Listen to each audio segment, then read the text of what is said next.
All right, today we're going to break down an animated horror story that is just genuinely terrifying. We're going to get into how its narrative is built piece by piece to create this atmosphere of pure dread and suspense that leads to a really shocking ending. Okay, let's dive right in. So, this is the question that's really at the heart of the entire story.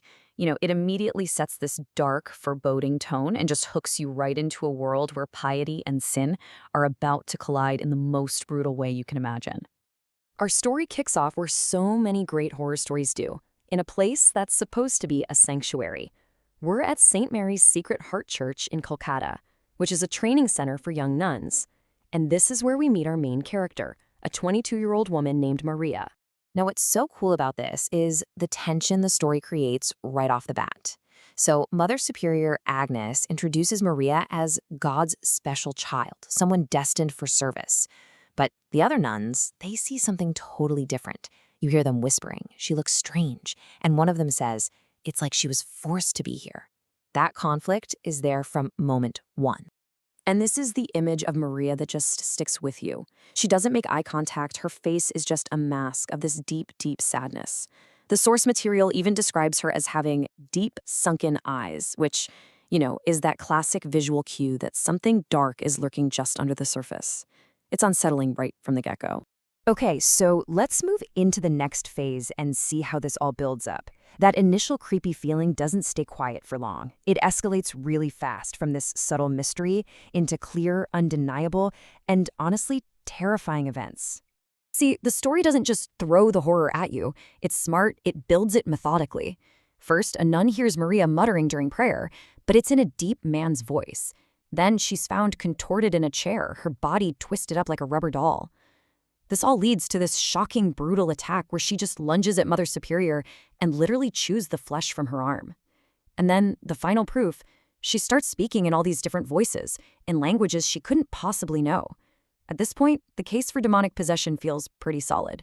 And this line right here perfectly captures the conclusion that everyone in the church comes to. Father Steve sees what's happened, and he just says what they're all thinking. The story has successfully convinced its characters, and us, the audience, that we're dealing with a classic demon possession.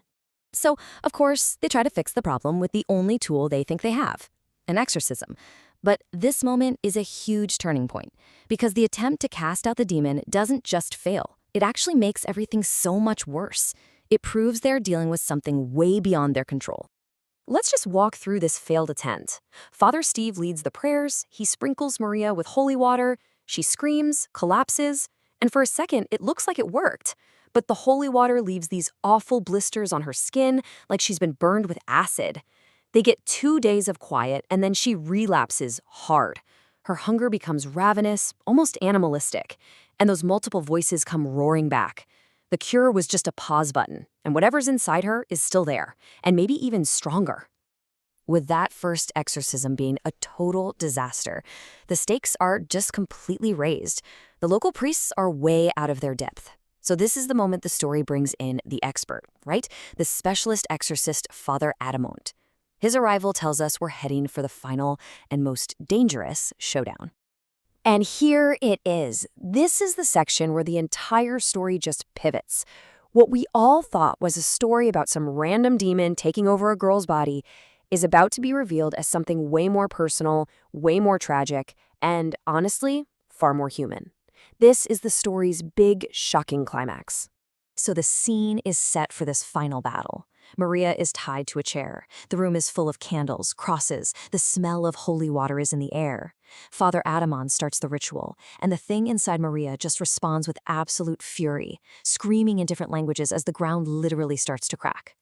And then the twist. As the exorcism hits its peak, a voice screams out, begging to be released, promising to tell the whole story. But the voice, it doesn't come from Maria. In this absolutely horrifying turn, it's the eyes of Mother Superior Agnes that turn pitch black, and it is she who screams those words. So, now possessed, Mother Superior Agnes spills the entire horrifying truth. This wasn't just an affair. When Maria got pregnant, Agnes and a Father Neil, they conspired. They drugged Maria, they induced a premature birth, and then they committed the ultimate sin. They told her that her baby was stillborn. And then they took her living, breathing newborn child out to the church graveyard and buried it alive. And this is the reveal that changes everything. It was never a random demon. It was Maria's own profound grief and guilt, because she believed she was responsible for her child's death that just cracked her soul wide open. Her nightly visits to the graveyard, crying for her baby, that's what attracted the spirits of the dead, including the vengeful soul of her own murdered child. So let's get to the final violent resolution. With the truth out in the open, the spirit that's possessing Maria, it's not hiding anymore, and it has one final terrible act to perform. This isn't about salvation, this is about judgment. The final piece of the puzzle is brought into place. Father Adamond, who now understands what's happening, he calls for Father Neil. The man whose sins started this whole nightmare is brought into the room to finally face the consequences. As Father Neil walks in, the spirit speaks through Maria. Its voice is weak, but its message is crystal clear. It says in Hindi, "Ek bap ek hi saja." One sin, one punishment. Judgment has arrived. And the revenge is just swift and supernatural. Father Neil and Mother Superior Agnes are yanked up into the air. Two candles just detach themselves, fly towards them, and set their clothes on fire. They're consumed by flames while everyone else just has to watch, totally helpless. As they burn, the holy water just falls from Father Adamond's hands, and Maria's body finally goes limp. The spirit's work is finished. The fallout from this is immediate and total. The story doesn't just wrap up neatly. The scandal and the horror are so profound that both churches involved, St. Mary's and the City Holy Church where the sin was committed, they are shut down for good. And what about the survivors? Well, Maria lives. She's physically healed, but she's forever scarred by it all.